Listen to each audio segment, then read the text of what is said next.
अस्सलामुअलैकुम, good morning, welcome to सुबह की सोच। आप सबको खुश आमदीद कहेंगे। मेरे साथ हैं स्नेह लियाकत, मेरे साथ हैं गजल अशरफ और उम्मीद करते हैं कि आपकी सुबह अच्छी गुजरेगी और आप सबको एक बार फिर मेरी तरफ से भी गुड मॉर्निंग हो। लेकिन आज हम आपको कुछ ऐसा दिखाने वाले हैं जो हमारे दिल दहला देगा। एग्जैक्टली ऐसी चीजें आपको दिखाएंगे। एक बर्गर ब्रांड है जो कि बहुत फेमस है और हर छोटे से लेकर बड़ा यानी कि बूढ़ा तक जो लोग होते हैं, जो बुजुर्ग हजरात होते हैं, वो भी खाते हैं।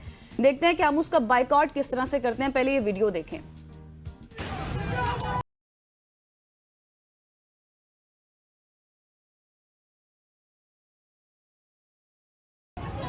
यार खबर के नजर साथी सारे आ चुके हैं और केएफसी का बेड़ा गर्क कर चुके हैं। अल्हम्दुलिल्लाह फतेह हासिल हुई और पूरा बेड़ा गर्क। ठीक है जी, ये तो आपने देख लिया कि हम बाइकआउट किस तरह से करते हैं। हालांकि बाइकआउट का भी ये तरीका नहीं है, लेकिन ठीक है, हम सब कॉन्टिनेंट में रहते हैं, हम मान लेते हैं कि सब कॉन्टिनेंट में बाइकआउट इसी तरह के होते हैं। एक और वीडियो आपको दिखाते हैं और जिन प्रोडक्ट्स का हम बाइकआउट करते हैं मुबैना तौर पे हम बताते हैं कि ये इजरायली प्रोडक्ट्स हैं, चाहे वो फूड चेन हो, चाहे किसी मशरूब की बात की जाए। लेकिन हम उसके हवाले से क्या क्या करते हैं, कितने सीरियस हैं, ये जरा ये वीडियो देखिए, उसके बाद बात करते हैं।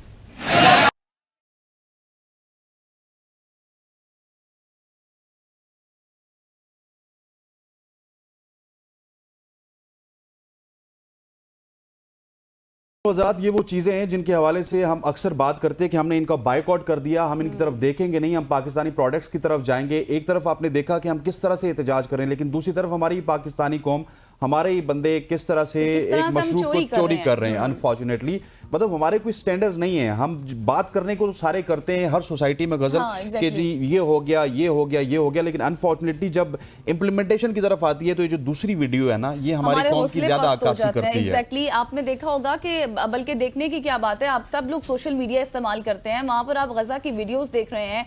अभी जो रिसेंट वहां पर मिसाइल दागे गए हैं वो इंसानी तारीख के बदतरीन मनाजिर थे। शायद ही कोई तारीख में ऐसे मनाजिर आपने देखे हो जहां पर जो मिसाइलों का हमला हुआ था उसमें कोई फिल्मी मनाजिर नहीं थे जो आप देख रहे थे, वो बिल्कुल रियलिटी थी, जिसमें जब मिसाइल दागे गए तो लोग हवा में उड़े और हवा में जाकर दोबारा से जमीन पर गिरे। गजा इस वक्त आखिरी सांसें ले रहा है और आप क्या कर रहे हैं? आप इस तरह से बाइकआउट कर रहे हैं, इस तरह से आप एक सेहूनी जालिम रियासत का बाइकआउट कर रहे हैं, उसकी चीजों का बाइकआउट कर रहे हैं। फिर तो आप इसराइल को खुश कर रहे हैं। आप सिर्फ ये कह दें क्योंकि इसराइल तो इससे खुश हो रहा है कि बस एक बोतल दे दी आपको ड्रिंक की, एक आपको बर्गर दे दिया, तो ये कौम तो बिक जाएगी। बिल्कुल, लेकिन ये है कि आप ये भी देखिए कि हम एक तरफ तो सिर्फ अपने मुंह से बाइकआउट कर रहे हैं, वर्बल बाइकआउट कर रहे हैं, लेकिन दूसरी तरफ जब हमें अपॉर्चुनिटी मिल रही है तो हम उन्हीं प्रोडक्ट्स को चोरी कर रहे हैं। मतलब चोरी करने का मकसद ये है कि हम अपने प्रोडक्ट्स को घर लेके जाएंगे और उनको भी पता है एंजॉय करेंगे। आपको उनको भी पता है कि आपकी कौम जो भी काम करती है 15-20 दिन के लिए करती है या फिर 1 महीने के लिए करती है। 1 महीने के बाद यहाँ पे चीजें स्ट्रीमलाइन हो जाती और फिर आप वापस उसी रूटीन में चले जाते हैं। That is very unfortunate. ये हमारी कौम का अलमिया है जो हमारे सामने है और अब मेरा ख्याल है कि हमें इस हवाले से सीरियसली सोचना चाहिए। आगे बढ़ते हैं। एग्जैक्टली सीरियसली सोचना चाहिए और वीडियो सब ने देखी है। मैं ये थोड़ी सी ये करना चाहूंगी कि आप सब लोगों की ये जिम्मेदारी है, आपने आगे भी जवाब दे होना है, अल्लाह के सामने भी जवाब दे होना है। अब अगर आप ये सोचते हैं ना कि इसराइल सिर्फ आज गजा पर बमबारी कर रहा है, फलस्तीन पर बमबारी कर रहा है, तो आप लोग खामोश हो जाएंगे, बल्कि ऐसा नहीं है। उसको जब भी मौका मिलेगा, जो इस वक्त कंट्रीज इसराइल के साथ मुलव्वस है, उनको भी निशाना बनाएगा। थोड़ा सा सोचे इसके ऊपर, take a moment to reflect on your actions कि आप कर क्या रहे हैं। आगे बढ़ते हैं और सोशल स्टोरीज का आगाज करते हैं और सबसे पहले आपको लिए चलते हैं यूनिवर्सिटी ऑफ शेफील्ड और वॉर्क के साइंसदानों ने एक बहुत ही जबरदस्त दरियाफ्त की है। बचपन में हसनैन हम लोग ये सवाल करते थे, स्कूल भी, कॉलेजेस में भी, इवन दैट कि जब हम बड़े हो गए तब भी बड़ों का भी सवाल है। हाँ, बड़ों का भी सवाल है। पूरी कौम का सवाल है, बल्कि सवाल क्या है? पूरे इंडिया पाकिस्तान का सवाल है। सवाल ये है कि क्या पहले, इसका जवाब तो गजल बताएंगे, लेकिन क्या पहले अंडा आया या मुर्गी? एग्जैक्टली ये हम सवाल आज तक इस एज में भी आकर करते हैं, बचपन से लेकर, लेकिन अब साइंसदानों ने इसको बहुत ज्यादा कंक्लूड कर दिया है। उन्होंने साइंसदानों ने एक अहम दरियाफ्त की है जिसमें ये बात कही गई है कि एक ऐसे प्रोटीन्स जो कि प्रोड्यूस कर सकती है, सिर्फ और सिर्फ हैन ही प्रोड्यूस करती है, और जिसमें कहा जाता है कि वो पहले जो है वो इस तहकीक के मुताबिक एक खास प्रोटीन होती है जिसका नाम नाम और वो क्लेडन 17 है और अंडे के खोल की तश्कील में एक वाइटल रोल प्ले करती है और ये प्रोटीन सिर्फ मुर्गी के अंडे में ही बन सकता है, यानी कि हैन प्रोड्यूस कर सकती है, आप ये समझ लें। और इसकी मौजूदगी में कैल्शियम कार्बोनेट का क्रिस्टल बनकर अंडे का खोल तश्कील पाता है और इसका मतलब यह है कि बगैर मुर्गी के अंडा बन ही नहीं सकता। यानी साइंसी शवाहिद की रोशनी में अब ये बात वाज़ेह हो गई है कि मुर्गी अंडे से पहले वजूद में आई। बिल्कुल ऐसी है, ये जवाब इसका सामने आ गया और सदियों से जारी इस बहस को, इस अंडे या फिर मुर्गी की बहस को ख़त्म कर दिया गया। अब साइंसी बुनियाद पर इसको सुलझाया गया है और बरतानिया की यूनिवर्सिटी ऑफ शेफील्ड के माहिरीन ने मालूम किया है कि अंडे का खोल बनाने के लिए एक मखसूस प्रोटीन दरकार होता है, जैसा गजल ने आपको बताया, और ये प्रोटीन सिर्फ मुर्गी के जिस्म में पैदा होता है और वही अंडे की साख की इब्तिदा करता है। इस तहकीक से ये नतीजा अखज़ किया गया कि अगर मुर्गी ना हो तो ये प्रोटीन भी ना हो और प्रोटीन के बगैर अंडा भी ना हो। यूं ये मुअम्मा अब साइंसी लिहाज से हल हो चुका है। सो मुर्गी अंडे से पहले वजूद में आई है। आज हम आपको सुबह की सोच में हमने बता दिया इस सवाल का जवाब। ठीक है, तहकीक किसी और ने की, लेकिन हमने आपको बताया तो आपने इसको शेयर भी जरूर करना है। और जब आपसे कोई पूछे कि मुर्गी पहले आई या अंडा पहले आया, आपने हमारी वीडियो को जरूर दिखानी है। एग्जैक्टली आगे बढ़ते हैं और आगे बढ़कर आपको एक बहुत जबरदस्त जो कि एक ब्रेक थ्रू है पाकिस्तान के लिए, ऐसी खबर आपके साथ शेयर करते हैं। नेशनल रिसोर्स लिमिटेड NRL जो कि एक प्राइवेट पाकिस्तानी लिमिटेड कंपनी है जिसने चागी बलूचिस्तान में तांबे और सोने की अहम मादनी मौजूदगी दरियाफ्त की है। ये एक बहुत बड़ी न्यूज़ है पाकिस्तान के लिए, क्योंकि आपको पता है कि गुज़िश्ता दिनों में 2 दिन यानी कि 8 और 9 अप्रैल को जिस तरह से पाकिस्तान में आपने देखा कि मिनरल इन्वेस्टमेंट फोरम का आगाज़ किया गया था, जिसमें जिसका मकसद भी यही था कि पाकिस्तान की जो इकोनॉमी है उसको किस तरह से बूस्ट अप करना है। पाकिस्तान में जो मादनी ज़खायर हैं वो खरबों डॉलर्स के लिहाज से हैं और इस हवाले से आर्मी चीफ ने भी खिताब किया था, फिर वज़ीर आज़म ने भी खिताब किया था, फाइनेंस मिनिस्टर ने भी खिताब किया था। मकसद ये था कि इन्वेस्टर्स ज़्यादा से ज़्यादा पाकिस्तान आए, आकर यहाँ पर इन्वेस्ट करें और जब वो इन्वेस्ट करेंगे, और आपको पता है कि वो ज़्यादा से ज़्यादा जब इन्वेस्ट करेंगे तो वो खाम माल भी हासिल करेंगे जब यहाँ पर वो पैसा लगाएंगे। और पाकिस्तान में जैसे मैंने पहले कहा कि खरबों डॉलर्स के ज़खायर मौजूद हैं और जब इस तरह से किसी मुल्क में इतने ज़खायर मौजूद होते हैं तो वो उसकी इकोनॉमी को बूस्ट अप करता है, इकोनॉमी की तरक्की में एक वाइटल रोल भी प्ले करता है। ऐसे बिल्कुल ऐसी है। कंपनी ने 2023 में माइनिंग लीज हासिल की थी, जिसके बाद 15 माह में 18 नए मुमकिना मकामात की निशानदेही की गई। इनमें से एक टिंकोर इंतहाई अहमियत का हामिल है, जहाँ पे ड्रिलिंग के दौरान सल्फाइड और इसके अलावा कॉपर की मिकदार की निशानदेही की गई और इब्तदाई नताइज के मुताबिक कॉपर की मिकदार 0.23 से 0.48 तक, सोने की मिकदार 0.09 से 0.14 ग्राम फी टन और चांदी 1.30 से 6.21 ग्राम फी टन के दरमियान पाई गई है। और इस मंसूबे की मजीद तरक्की के लिए मई 2025 में एडवांसिंग और ड्रिलिंग का आगाज भी किया गया था। पहले से ये ड्रिलिंग का आगाज उन्होंने मंसूबा बना लिया और मैं आपको इसमें थोड़ा सा एडिशन हसनैन ये भी कर दूं कि आपको पता होना चाहिए कि पाकिस्तान जो है वो दूसरे नंबर पर नमक के लिहाज से और मादनी ज़खायर में, और इसके साथ 5वें नंबर पर तांबे और सोने के लिहाज से बहुत ज़्यादा फेमस है। और आपको पता है कि इनको निकालने के हवाले से हमारा नंबर शायद 200 वहाँ होगा। एग्जैक्टली ऐसा ही है, लेकिन अब इसके ऊपर काम हो रहा है। जिस तरह से इन्वेस्टर्स को दावत दी गई है कि वो पाकिस्तान आए, यहाँ पर आकर इन्वेस्ट करें और फिर जितनी ज़्यादा यहाँ पर इन्वेस्टमेंट करेंगे, काम लेंगे, फिर खाम माल हासिल करेंगे, जो कि पाकिस्तान के लिए एक बहुत बड़ी जो है वो ये न्यूज़ है। बिल्कुल ऐसी है जी। आगे बढ़ते हैं और आगे बढ़ते हुए मेरे पास एक बहुत ही अच्छी खबर है पाकिस्तान इंटरनेशनल एयरलाइन के हवाले से। पाकिस्तान इंटरनेशनल एयरलाइन ने 21 साल बाद माली मुनाफा हासिल कर लिया है। वजीर दिफा ख्वाजा आसिफ के मुताबिक माली साल 2025 में PIA ने 9.3 बिलियन मतलब कि 9.3 अरब रुपए का ऑपरेटिंग मुनाफा कमाया है और मजबूरी तौर पे इनका जो मुनाफा है वो 26.2 अरब रुपए का इनका खालिस मुनाफे की रिपोर्ट आई है। वज़ीर आज़म शहबाज शरीफ ने इसे दहाइयों के नुकसान के बाद एक बड़ा मोड़ करार दिया और ये बेहतरी हुकूमत की जानिब से PIA के तकरीबन 80% तारीखी कर्जे माफ़ करने के हवाले से भी बातें हो रही हैं कि वो किए गए, फिर अमले की तादाद में कमी की गई, गैर मुनाफा बख्श जो रूट्स थे उनसे दस्तबरदारी और अखराजात जैसे कि बहुत सारे अखराजात से उनमें कमी की गई। इस वजह से ये मामलात बेहतर हुए हैं। पाकिस्तान एयरलाइन के हवाले से मैं आपको बताऊं PIA के हवाले से कि जब ये 60s-70s की मैं बात करूं, जब ये आई थी तो कितना इसका दबदबा था, कितना रूप था। एग्जैक्टली ये एक फेमस एयरलाइन में शुमार होती थी, लेकिन आपको पता है उसके बाद जिस तरह इसकी प्राइवेटाइजेशन निजकारी के हवाले से बातें की गई तो बहुत से इसमें खसारा भी आ गया, फिर इसके इक्विपमेंट्स के हवाले से, फिर फ्लाइट की देरी और इस तरह से बहुत ज़्यादा मसाइल थे। लेकिन अब मैं आपको बताऊं कि इसमें ऐसा हो रहा है कि जो लोग इसको निचकारी करने के वाले से, जो कंपनीज या फिर जो मुल्क इंटरेस्टेड हैं, उनके जैसी वो तब्दीलियां चाहते हैं वैसा फैसला किया गया है हुकूमत की जानिब से कि हम वही तब्दीलियां करेंगे। मेरा ख्याल है कि हमने ये जो प्रॉफिट है वो कमा लिया है। आगे बढ़ते हैं, आगे बढ़ते हैं और आपको चीन लिए चलते हैं, जहां पर बहुत ही एक जबरदस्त स्टोरी है चीन से।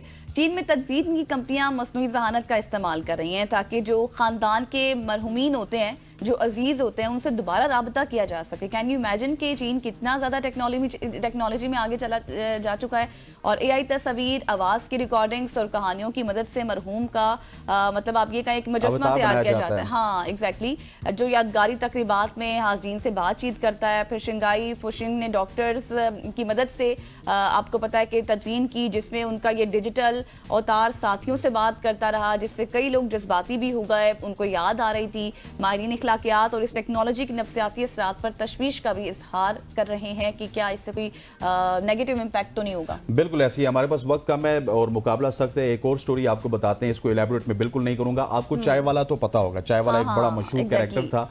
अब चाय वाले की भी एनओसी मनसूख कर दिया, एनआईसी नेशनल आइडेंटिटी कार्ड मनसूख कर दिया गया और उसका पासपोर्ट मनसूख कर दिया गया। इस हवाले से उन्होंने लाहौर हाई कोर्ट में राब्ता किया है और उन्होंने कहा कि मेरा जो एनआईसी है और पासपोर्ट की ब्लॉकिंग के खिलाफ उन्होंने दरख्वास्त दायर की कि मैं अरशद खान अपने वकील के जरिए दरख्वास्त दायर करता हूं कि मैं 1978 से पहले के डाटा के ऊपर तो मैं नहीं जाऊंगा कि उससे पहले क्या था क्या नहीं था, लेकिन मेरे पास एनआईसी भी है, मेरी फैमिली के साथ भी है और 1978 से कबल की रिहाइश का सबूत तलब करना एक गैर कानूनी काम है क्योंकि उनके खानदान का शहरियत का रिकॉर्ड मौजूद है और अदालत ने नादरा और दीगर हुकाम को 17 अप्रैल तक जवाब जमा कराने और रिकॉर्ड के साथ पेश होने का हुक्म दिया। और ये बड़ा अनफॉर्चुनेट हो रहा है जिस तरह से हमारे अफगान भाइयों के साथ हो रहा है ना गजल।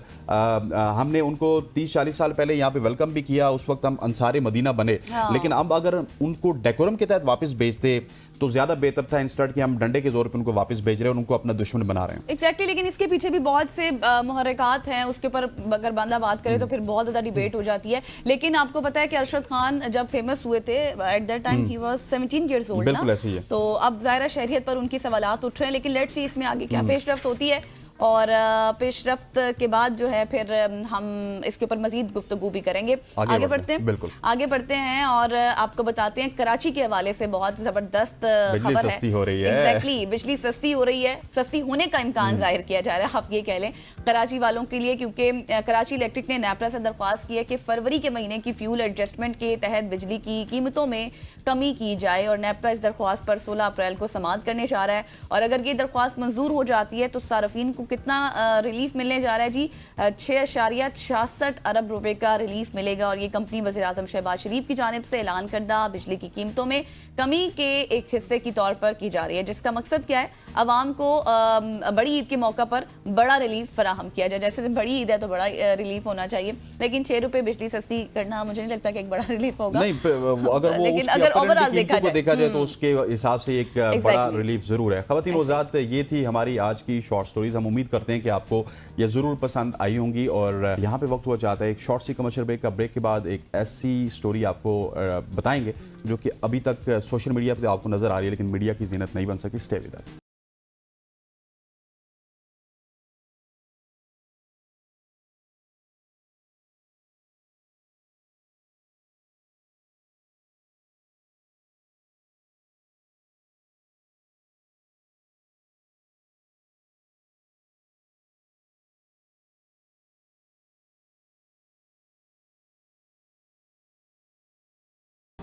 वेलकम बैक खवातीन वज़ात। अब हम बात करेंगे इस्लामाबाद में अब उस तरह की क्राइम हो रहे हैं जिस तरह में आप सुनते थे कराची में हो रहे हैं। वो घर जहां अभी हंसी खुशी थी और हंसी गूंजती थी, आज वहां पे सन्नाटा है। इस्लामाबाद के इलाके समा गार्डन में पेश आने वाला वाकया सिर्फ एक वारदात नहीं बल्कि इस माशरती जवाल की एक और तस्वीर है जहां हमें पता ही नहीं चलता कि हमारे आसपास कौन रहता है और कब वो जानलेवा बन सकता है। एक घरेलू मुलाजिम जिस पर एतबार किया गया, उसने उस घर को मातम कदा बना दिया। 2 खवातीन, एक माँ और एक बेटी जिंदगी से महरूम हो गई और तीसरी जख्मी हालत में रह गई और मुलजिम मौके से फरार होने में कामयाब हो गया। और इसके साथ आपको ये बताएं कि अलमिया ये है कि उस मुलजिम को अभी तक गिरफ्तार नहीं किया जा सका है। इतने बेबस हम क्यों हो गए हैं? और जो मुदैया है उनका ये कहना है कि वो घर वापस आई, जो तीसरी खवातीन थी उनका जिक्र कर रही हूँ, और उनको निशाना बनाने की कोशिश की गई, लेकिन उन्होंने चीखे मारते हुए वो घर से बाहर निकली, उन्होंने अपनी जान को बचाया। बाद में देखा तो बेडरूम में माँ और कज़न की लाश पड़ी हुई थी और पुलिस ने CCTV फुटेज भी हासिल कर ली है। मुकदमा तो दर्ज कर लिया गया है, लेकिन सवाल अब यहाँ पर ये उठता है कि क्या हम अपने ही घर में गैर महफूज हो चुके हैं? ऐसे वाकयात की गहराई, रियासती निज़ाम की सुस्त रवि और इस्लामाबाद जैसे महफूज समझे जाने वाले शहर में ऐसी लर्जा खेज जो वाकयात हो रहे हैं, उस पर बात करने के लिए हमारे साथ मौजूद होंगे हमारे सीनियर कॉरेस्पॉन्डेंट जमान मुगल साहब। इससे पहले कि आप जमान मुगल साहब से सवाल करें, एक और वाकया हुआ है पिंडोड़िया में, जहाँ पे इश्तियाक अब्बासी नामी एक शख्सियत थी जो वहाँ के जनरल काउंसलर थे, उनको शहीद किया गया। उस हवाले से भी हम जमान मुगल साहब से आगे जाके बात करेंगे, लेकिन अभी आप इसी हवाले से पहले उनसे उनसे माँ और जो कज़न है जिनको शहीद किया गया उनके हवाले से डिटेल्स ले लेते हैं। जमान साहब, बहुत शुक्रिया, आपने वक्त दिया। ये कहिएगा, सबसे पहले तो इस वाक़े की हमें डिटेल्स बताएं, ये वाक़या कब और कैसे पेश आया, मुल्जिम ने किस वजूहात की बिना पर उनको कत्ल किया, और 2 दिन, शायद इसको 2 से 3 दिन गुजर गए हैं, अभी तक मुल्जिम की तलाश में कोई पेशरफ्त हो सकी है? पुलिस क्यों इतनी सुस्त रवि का शिकार है, क्यों कोई काम नहीं कर रही? Thank you very much. ये 3 दिन पहले का वाकया है हसनैन लियाकत साहब। इसमें एक चीज गौर करने वाली, और गजल साहबा आप भी गौर करना, कि ये स्वांग गार्डन में थाना लोई भेर का इलाका बनता है, वहां पे एक घर था और मालिक मकान जो है वो मुल्क से बाहर था। उसकी तरफ से वहां पे रहने वाली 4 खवातीन जिनका तल्लक आजाद कश्मीर से है, उनको कहा जाता है कि मेरा एक मुलाजम है, आप घर की छत के ऊपर जो कमरा बना हुआ है उस पे उसको रहायश दे दे। पहले उन्होंने हिचकिचाहट का मुजाहरा किया कि हम चूंकि 4 खवातीन हैं तो हम उसको कैसे रहायश दे दे, लेकिन मालिक मकान के इसरार पर उसको वहां पे उन्होंने रहायश देने पर आमादगी जाहिर की। 1 महीना इस मामले को गुजर जाता है और 1 महीने के बाद ये वाकया पेश आता है कि बूढ़ी खातून जो है वो और उसकी एक जो कजन है वो दोनों घर पे होती है, और दूसरी 2 बच्चियां हैं जो कजन हैं वो बाहर गई होती है। जैसे वो दरवाजे पर आती है तो वो जो मुलाजम था वो दरवाजे पे खड़ा होता है, और जो ही दरवाजे पे उनकी आपस में किसी मामले पे बहस तकरार होती है तो वो अंदर जाती है और देखती है कि वो दोनों जो है वो खून में लथपथ पड़ी हुई है। अच्छा। जब उनको वो खून में लथपथ देखती है तो वो चीखो पुकार करती है, तो इसी असना में मुलाजम जो है उनको मारने के लिए भी आगे बढ़ता है और वो भाग कर जान बचाती है, और इस असना में एक जो खातून है वो जख्मी भी हो जाती है। फुटेज में आप देख सकते हैं कि वो मुलाजम जो उनको आवाज देकर पुकार रहा होता है कि आप रुके, मेरी बात तो सुने, मेरी बात तो सुने। उसकी कोशिश ये होती है कि मैं किसी ना किसी तरीके से इनको भी ठिकाने लगा दूं और चारों की चार जो है उनको मैं कत्ल कर दूं, मौत के घाट उतार दूं। ये वाकया होने के बाद मुलज़म वहां से बासानी फरार भी हो जाता है। फरार होने के बाद जब पुलिस को पता लगता है तो पुलिस अपने रवायती अंदाज में उसके ऊपर कार्रवाई करती है, और थाना लुई भेर के जो SHO है, बदकिस्मती से वहां पे सुहेल अशरफ सब इंस्पेक्टर है, उनके वालिद साहब इस्लामाबाद पुलिस में रह चुके हैं। वो और उनके जो IO हैं उन्होंने रवायती अंदाज में इस मामले को लिया, और इस वक्त तक जो है मुलज़म की गिरफ्तारी अमल में नहीं लाई जा सकी है। और पुलिस जो है वो ये दावा जरूर कर रही है कि जी हम बहुत जल्द जो मुलज़म को ट्रेस करेंगे, उसको पकड़ भी लेंगे। हमने उसके जो रिलेटिव्स हैं लोअर पंजाब की तरफ उनको भी शामिल तफ्तीश कर लिया है, उनके बयानात भी ले रहे हैं, लेकिन इतना टाइम गुजरने के बाद अभी तक पुलिस उनको गिरफ्तार नहीं कर पाई है। अच्छा मुगल साहब, आपका क्योंकि पुलिस के साथ काफ़ी गहरा इंटरेक्शन भी रहता है, आपकी ये बीट है अरसा दराज से, लेकिन जो इस वक्त इस्लामाबाद के हालात हैं, रावलपिंडी के हालात हैं, वो यकीन मानिए कि कराची से ज़्यादा बदतर हैं। कत्ल यहाँ पे हो रहे हैं, इस तरह के कत्ल हो रहे हैं, फिर जो मोबाइल स्नैचिंग की वारदातें हैं वो ज़्यादा हो रही हैं। अनफॉर्चुनेटली हमारी जो कैपिटल टेरिटरी है या फिर रावलपिंडी की टेरिटरी है, उसकी पुलिस क्या कर रही है? कोई काम हो रहा है या नहीं हो रहा? क्योंकि वो तो मुझे लग रहा है कि ख्वाब खरगोश में इस वक्त मज़े ले रहे हैं। रावलपिंडी को तो खैर हमें डिस्कस नहीं करना चाहिए क्योंकि वो एक अलग पंजाब में आता है। इस्लामाबाद की ये सूरत हाल है कि मुझे 2 दहाइयों से ज्यादा टाइम हो गए क्राइम को कवर करते हुए, और अगर मैं डिफेंड करना भी चाहूं तो इस वक्त के जो कमांडर हैं इस्लामाबाद पुलिस के, जो IG इस्लामाबाद है, मैं उनको डिफेंड नहीं कर पाऊंगा, क्योंकि उन्होंने इस्लामाबाद पुलिस में एक ऐसा मिजाज दे दिया है कि हर बंदा जो है वो एक दिन का जो वक्त है वो गुजार रहा है, कोई टिकटॉक बनाने पे लगा हुआ है, कुछ अपनी मशहूरी पे लगा हुआ है, और हर शख्स जो है वो सिर्फ अपनी पोस्टिंग का टाइम गुजारता है। कोई मैकेनिज्म ऐसा हमें नजर नहीं आता कि जिसमें जराइम को प्रॉपर कंट्रोल किया जा सके। और हम नीचे वालों को इसलिए मोर्द इल्जाम नहीं ठहराते क्योंकि जब अपर से IG लेवल से चीजें जो है वो इस अंदाज से होंगी तो नीचे वाले जो है बिल्कुल आजाद हो जाते हैं, और उनको फिर जो है वो गफलत करना, सुस्ती करना, कोताही करना, वो फिर उनके लिए कोई इशू नहीं रहता। तो आईजी इस्लामाबाद की पॉलिसियां इस वक्त तक किसी भी हवाले से कारगर नहीं हो सकी है कि वो क्राइम को कंट्रोल कर सकें। हम जहाँ पे देखते हैं कि इस्लामाबाद के पोश सेक्टर्स में कत्ल भी हो रहे हैं, डकैती भी हो रही है, संगीन नौयत की वारदातें हो रही है, एम्बेसडर जो हैं, जो डिप्लोमेट्स हैं, उनके साथ वारदातें हो रही हैं, लेकिन हमारी पुलिस जो है प्रॉपर तरीके से ना तो उन जराइम को रोकने में कामयाब हुई है और ना ही जराइम होने के बाद वो लोग जो है उनको पकड़ के कैफरे किरदार तक पहुंचाने में कामयाब हो पा रही है। एग्जैक्टली जमान मुगल साहब, जिस स्टोरी का हसनैन ने इंट्रो में जिक्र किया था इश्तियाक अब्बासी साहब के हवाले से, उस स्टोरी की क्या डिटेल्स हैं आपके पास और वो मुल्जिम कौन था, क्यों इश्तियाक अब्बासी साहब को कत्ल किया गया, उसके पीछे क्या मुहर्रिकात थे, क्या डिटेल्स हैं उस हवाले से? इश्तियाक अब्बासी सुहान का एक मारूफ शख्स था और वो किसी जमाने में काउंसलर भी रहे हैं, उनका तल्लक नून लीग से था और वो हमेशा आवाज उठाते थे कि पंडोरिया, सुहान ये मंशात का गढ़ है, यहाँ पे मंशात फरोश आवाजें लगा के मंशात बेचते हैं। अच्छा। तो पुलिस को इसके ऊपर कार्रवाई करनी चाहिए। कई प्रेस कॉन्फ्रेंसेस में सहाफियों की तरफ से ये सवाल भी उठाया गया कि आईजी इस्लामाबाद साहब पंडोरिया की तरफ तवज्जो दें, खन्ना की तरफ तवज्जो दें, सुहान की तरफ तवज्जो दें। तो वो अपनी कॉपी के ऊपर लिखते थे कि मैं अपने इनकलाब का आगाज यहीं से करूंगा, मैं अपनी कार्रवाई का आगाज यहीं से करूंगा, लेकिन अमली तौर पे ऐसा कुछ भी नहीं हुआ। और वही मुबैना तौर पर जो मंशात फरोश थे उन्हीं का ये किया धरा हो सकता है कि इश्तियाक अब्बासी क्योंकि मंशात फरोशों के खिलाफ आवाज उठाते थे और आज इश्तियाक अब्बासी इस दुनिया में नहीं रहे हैं। लेकिन इसमें यह भी देखना है कि कल जब ये वाकया पेश आया, अफसोसनाक वाकया पेश आया, उसके ऊपर मशीनरी हरकत में आई। राजा खुर्रम नवाज साहब वहां पे पहुंचे, डॉक्टर तारक फजल पहुंचे, आईजी इस्लामाबाद पहुंचे, एसएसपी इस्लामाबाद पहुंचे और वहां पे फिर एसएसपी इस्लामाबाद के बाद आईजी इस्लामाबाद जो है उन्होंने एक जज्बाती तकरीर की और लोगों को गम गुस्सों को ठंडा करने के उन्होंने कहा कि जी इस केस के मुद्दई खुद मैं बनूंगा और मेरी माँ की जो तरबियत है मैं उसका आपको जरूर दिखाऊंगा कि कैसी तरबियत है, हम इनसे बदला लेंगे।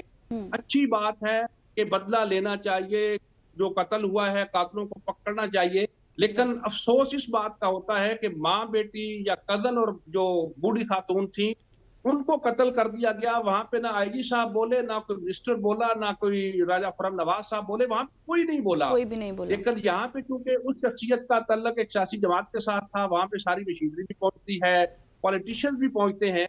होना तो ये चाहिए कि कोई भी जुर्म होता है इस्लामाबाद में तो बिला तफरीक कार्रवाई होनी चाहिए। इश्तियाक अब्बासी साहब का कत्ल हो तो कातिलों की गिरफ्तारी लाजमी और उसको पकड़ना चाहिए।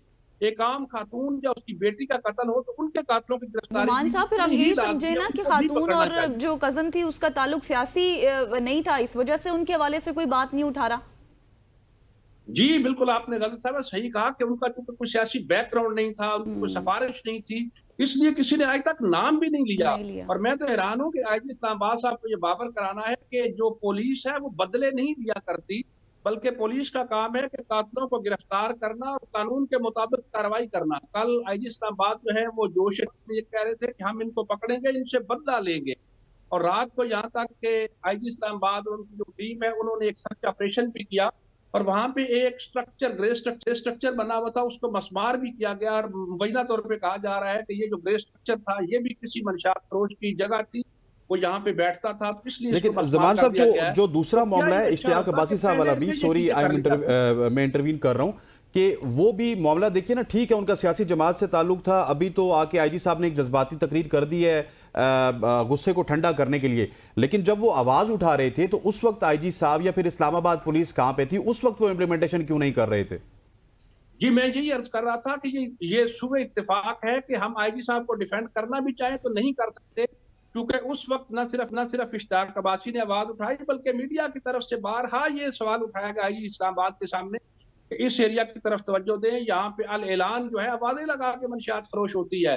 लेकिन उस वक्त वो अपनी कॉपी पे लिखते थे, डायरी पे लिखते थे कि मैं अपने इनकलाब का आगाज यहीं से करूंगा, लेकिन अमली तौर पे वो कुछ नहीं किया जा सका। और मुबैना तौर पे कुछ ऐसे पुलिस वालों की निशानदेही भी गाये गाये होती रही कि उनका भी मंशियात फरोशों के साथ किसी न किसी हवाले से जो है वो तल्लक है, उनके खिलाफ भी कोई इतनी सख्त कार्रवाई अमल में नहीं आई थी, जिसकी वजह से जो ये लोग हैं बआसानी अपना धंधा भी करते हैं और फिर आवाज उठाने वाले को ठिकाने लगाने में भी कामयाब हो जाते हैं। और आजकल एक बड़ा आसान सिस्टम है कि अल्लाह न करे जिसने बदनीति से कोई ऐसी वारदात करनी होती है वो खुद किसी और इलाके में चला जाता है, ताकि कल तफ्तीश होती है तो हम बता सकें कि हमारे मोबाइल की लोकेशन तो जी 200 जो अपना मीटर है या 200 किलोमीटर है वो दूर आ रही थी और हम तो आउट ऑफ डिस्ट्रिक्ट थे, कहीं और थे, हमें तो नहीं मामला इस मामले का पता। आजकल ये भी एक बड़ा आसान सा तरीका है कि जिसने कार्रवाई करवानी होती है मुबैना तौर पे खुद कहीं और चला जाता है और पीछे से कार्रवाई करवा लेता है, और कुछ लोग बैरून मुल्क चले जाते हैं और वहां बैठ के डिक्टेट करते हैं और पाकिस्तान में कार्रवाइयां हो जाती हैं। बिल्कुल, लेकिन ज़मान साहब अब इस चीज़ का इदराक कैसे होगा जिन स्टेप्स की आप निशानदेही कर रहे हैं? जैसे अभी आपने कहा कि करवाने वाले कोई और होते हैं, करने वाले कोई और होते हैं, क्योंकि आप देखें ना, आप ही की रिपोर्ट्स के मुताबिक हमने कितनी स्टोरीज शेयर की, डकैती की वारदातें हमने शेयर की, खवातीन को बेदर्दी से कत्ल किया जाता है, फिर उसके बाद भैंसों के बाड़े में उनको दफन कर दिया जाता है, फिर घर में अपने ही शोहरों से, अपने ही बहन भाइयों से खवातीन जो हैं वो गैर महफूज रहती हैं। हर तरह का हमने इशू उठाया, हर तरह से हमने बात की, लेकिन मुलजिमों को गिरफ्तार करने का जब वक्त आता है तब हम लोग बहुत ज़्यादा बेबस हो जाते हैं, पुलिस बहुत ज़्यादा बेबस हो जाती है। क्या कोई मैकेनिज्म नहीं है हमारे पास कि हम ऐसे लोगों को इबरतनाक इस तरह से हम लोग उनको सजाएं दें ताकि अगला कोई स्टेप उठाने से 1000 बार सोचे? जी बिल्कुल, आपने बजा फरमाया, और मैंने जैसे पहले अर्ज किया कि हमारे यहाँ चूंकि वक्त गुजारने की पॉलिसी है, हमारी बदकिस्मती से कोई भी हुकूमत हो, खा वो पीटीआई की हो, नून लीग की हो, पीपल्स पार्टी की हो, जब तक मेरिट नहीं होता तो तब तक इस तरह की चीजें चलती रहेंगी। जब इस वक्त अगर आप देखें तो हमारे आईजी इस्लामाबाद जो है, वो आईजी इस्लामाबाद भी बजाक वक्त है, और साथ वो नेशनल पुलिस फाउंडेशन के एमडी भी उनको बना दिया गया है, क्योंकि उनके ऊपर इतनी नवाज़शात है। इसी तरह अपने चीफ कमिश्नर को देखें, वो चीफ कमिश्नर इस्लामाबाद भी और साथ चेयरमैन सीडीए भी है। और हमारे जो वजीर दाखिला, आप उनको भी देख सकते हैं कि उनके पास क्रिकेट बोर्ड का भी एक है चार्ज है, और साथ वो वजीर दाखिला भी है। तो या तो हमारे मुल्क में जो प्रोफेशनल लोग हैं, जो ब्यूरोक्रेट्स हैं, पुलिस सर्विस के जो लोग हैं, या दीगर जो ग्रुप्स के लोग हैं, या तो उनमें काबिलियत की कमी है, या फिर नवाज़शात की बारिश है कि एक ही शख्स को दो ओहदे दिए जाते हैं, फिर उसको कहा जाता है कि आप इन दोनों ओहदों को इंजॉय करें, और उसमें जब उसके पास दो ओहदे होते हैं या दो से ज्यादा ओहदे होते हैं तो फिर उसकी तवज्जो एक तरफ नहीं रहती है। असूली तौर पे तो ये होना चाहिए कि IG Islamabad full fledge IG Islamabad होना चाहिए, उसके पास दूसरा ओहदा नहीं होना चाहिए। एग्जैक्टली, बिल्कुल आपने ठीक कहा ज़मान मुगल साहब। चेयरमैन सीडीए हो। बिल्कुल बिल्कुल कह रहे हैं। अब देखते हैं कि इस हवाले से मजीद क्या पेशरफ्त होती है, फिर आपसे गुफ्तगू करेंगे। Thank you so much once again for joining us. यहाँ पर लेंगे एक ब्रेक और ब्रेक के बाद वापस आएंगे, मुल्की सियासत पर बात करेंगे। Stay with us.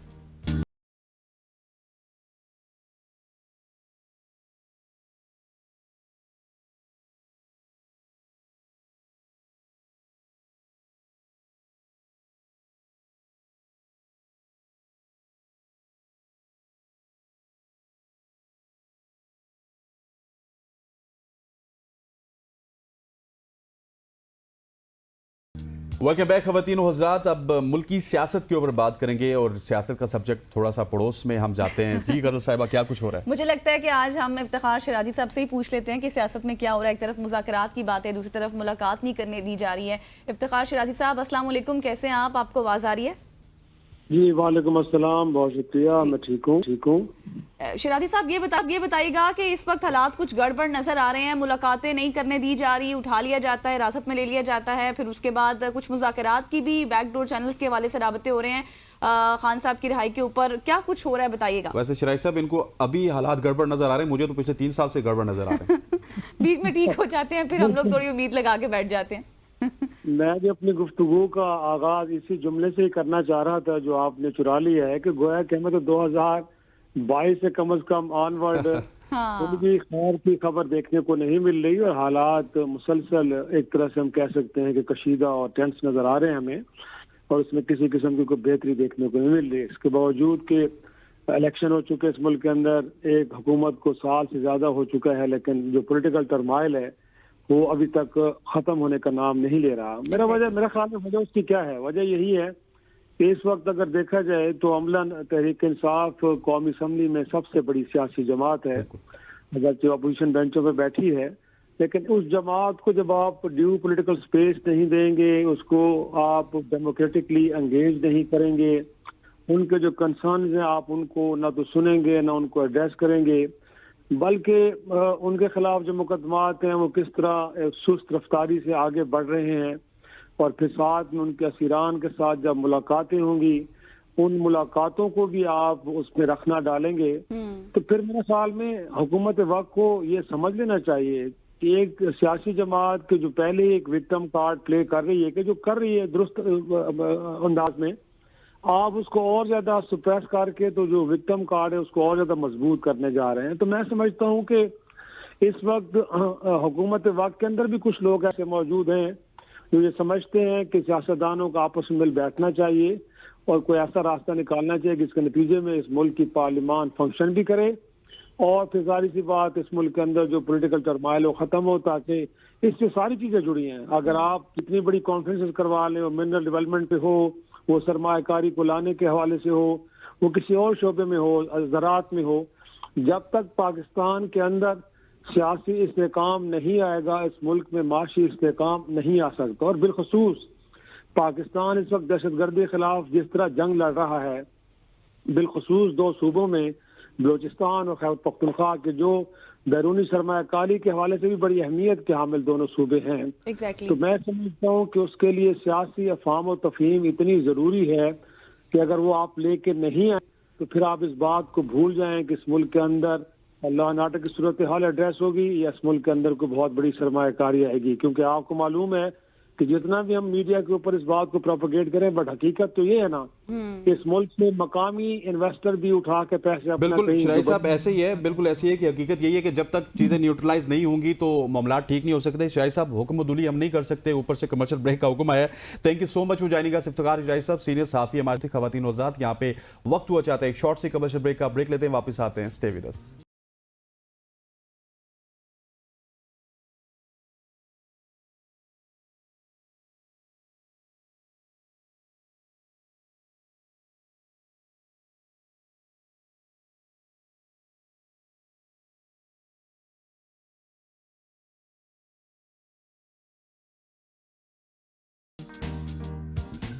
Welcome back after the break. और अब इस सेगमेंट में हम आपकी मुलाकात कराएंगे 2 बहुत ही प्यारे प्यारे बच्चों से। आपको पता है कि पाकिस्तान में खुसूसी अफराद के हुकूक में अहम पेशरफ्त हो रही है और ऐसे में खास मकाम हासिल कर चुके हैं 2 नौजवान जो कि आज हमारे साथ इन स्टूडियो मौजूद होंगे, ईसा आतिफ और अब्दुल्ला आतिफ, जिन्होंने अपनी मेहनत और अज़्म से ना सिर्फ अपनी ज़िंदगी बदलने की कोशिश की है बल्कि मुल्क में खुसूसी अफराद के हुकूक के हवाले से भी नई राह हमवार कर दी है। ईसा आतिफ जो कि आपको पता है कि समाज से थोड़े से महरूम हैं, बाय बॉर्न नहीं ऐसे थे, लेकिन इतनी कम उम्री में वो national commission of the rights of child के चाइल्ड एडवाइजरी पैनल में जगह हासिल कर चुके हैं, जो कि एक बहुत बड़ी कामयाबी है।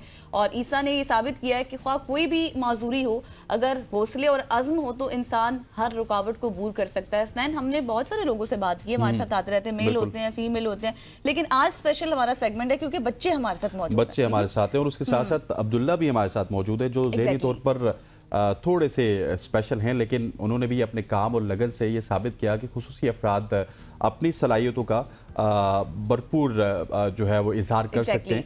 और अब्दुल्ला ने खुसूसी अफराद के हुकूक के लिए अपनी आवाज़ बुलंद की और उन्हें उनके हुकूक दिलाने के लिए काम करने का इरादा जाहिर किया। एग्जैक्टली। और मेरे साथ मौजूद हैं जी इस वक्त ईसा आतिफ और हसनैन आपके साथ मौजूद हैं अब्दुल्ला आतिफ हैं। सबसे पहले हम ईसा से बात करेंगे। ईसा, कैसे हैं आप? मैं ठीक हूँ, आप कैसे हैं? ठीक है। अच्छा, आप कितने साल के हैं? मैं 9 इयर्स का हूँ। अच्छा, इतनी छोटी सी उम्र में आप इतने बड़े मेंबर कैसे बन गए?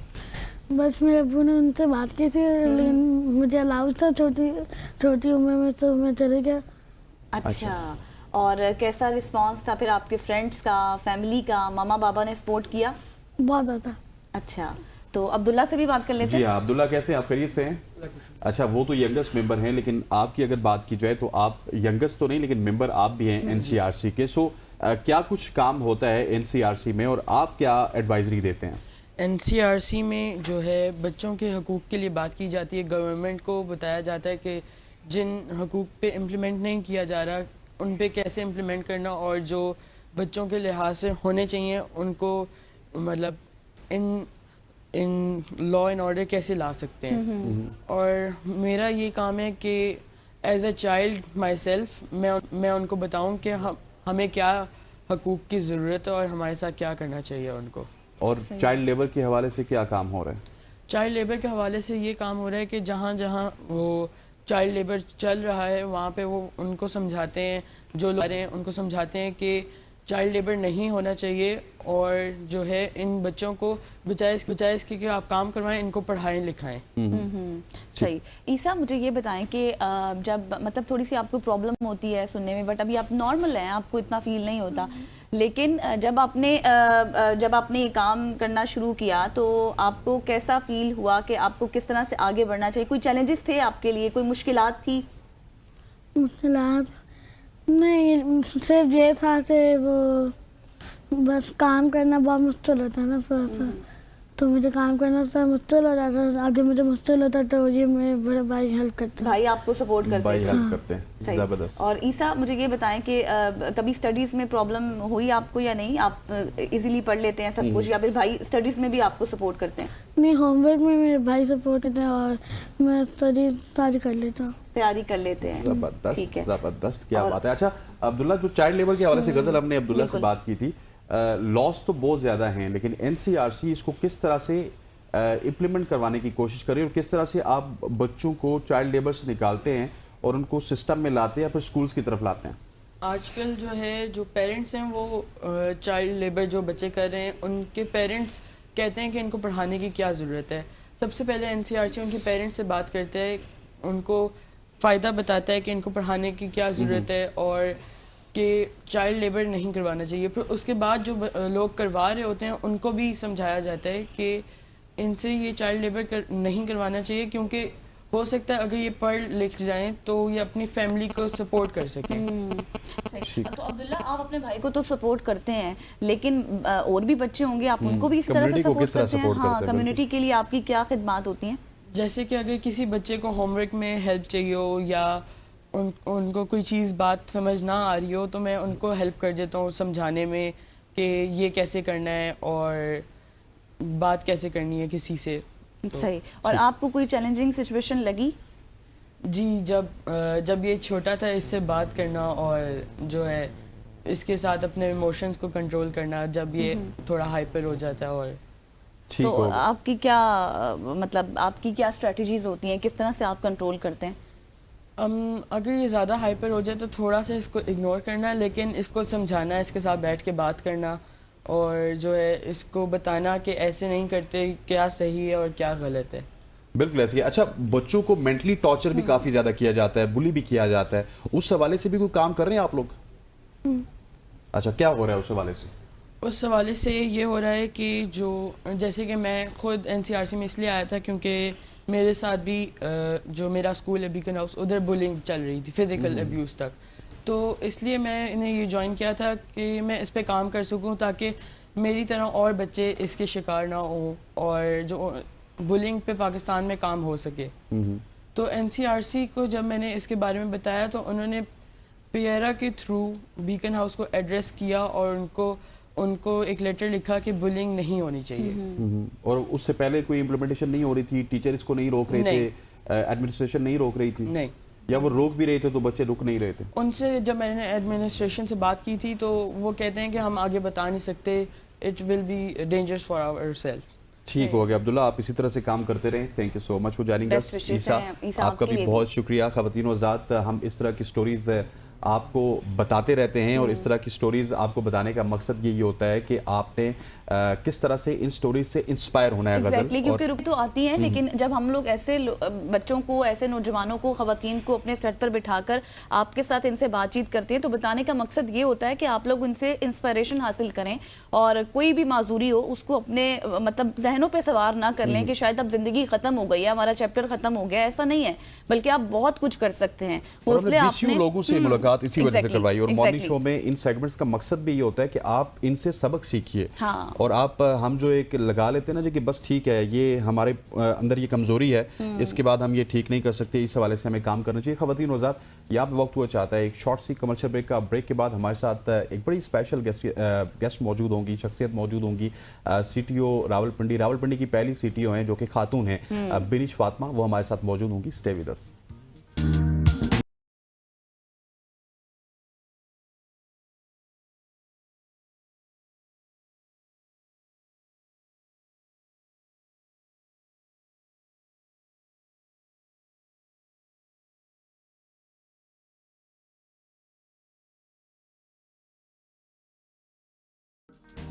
Welcome back after the break. और अब हम आपको मिलवाएंगे एक बहुत ही बहादुर, जुर्रतमंद और खूबसूरत सी बिनिश फातिमा से, जो कि आप सब जानते हैं, जिनको सीटीओ रावलपिंडी हैं और आलमी अवार्ड्स भी अपने नाम कर चुकी हैं। और इसके साथ साथ आपको पता है कि IAC भी हमेशा जो है वो हर साल 40 उम्र से कम उम्र जो होती हैं, 40 से कम उम्र जो लोग होते हैं, उनको ऐसे अवार्ड से नवाजते हैं और बिनिश इज़ वन ऑफ देम।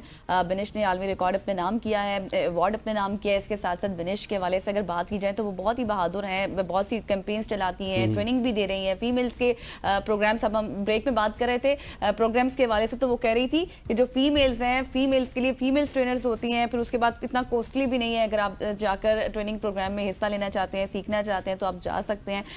और बिनिश की ज़बानी सुनते हैं कि वो कैसे इस फील्ड में आई और क्या कुछ किया। इसके अलावा गजल ने एक चीज नहीं बताई आपको, बिनिश फातिमा रावलपिंडी की पहली CTO हैं। हाँ, और exactly.